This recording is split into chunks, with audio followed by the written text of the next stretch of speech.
ఒక మంచి quotation. Aim for the moon. If you miss, you may hit a star.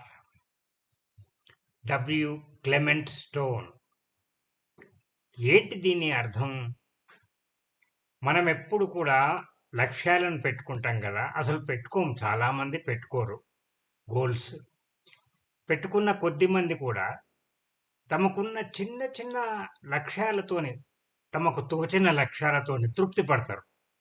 ఒక చిన్న ఇల్లుంటే చాలు. ఒక చిన్న ఉద్యోగం ఉంటే చాలు. చిన్న చిన్నగా అన్ని చిన్న వెహికల్ ఉంటే చాలు. ఒక టూ వీలర్ ఈ రకంగా.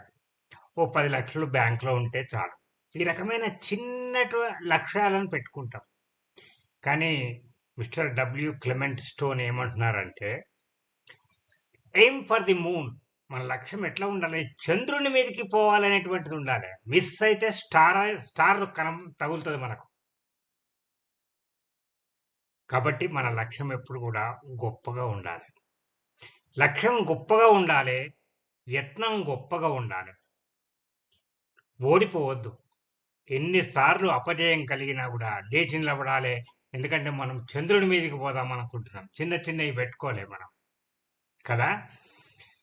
కాబట్టి అపజయం అనేది ఫైనల్ కాదు. అపజయం మెట్టు అనుకొని ఒక్కొక్క మెట్టు ఎక్కుకుంటూ వెళ్ళిపోవాలి. వెళ్ళిపోతే తప్పకుండా మనకు ఏదో ఒక స్టార్ తగులుతది లైఫ్‌లో. కాబట్టి ఎప్పుడు కూడా నిరాశ, నిస్పృహలకు గురి కావద్దు. ముఖ్యంగా విద్యార్థులు, లేక ఏదన్నా చిన్న ఉద్యోగస్తులు, లేక చిన్న వ్యాపారస్తులు చిన్నగా ఉన్నప్పుడు వాళ్ళెప్పుడు కూడా వాళ్ళ లక్ష్యాన్ని గొప్పగా పెట్టుకొని దాన్ని సాధించడం కొరకు ప్రయత్నం చేయాలి. ఉంటాను. శుభమస్తు.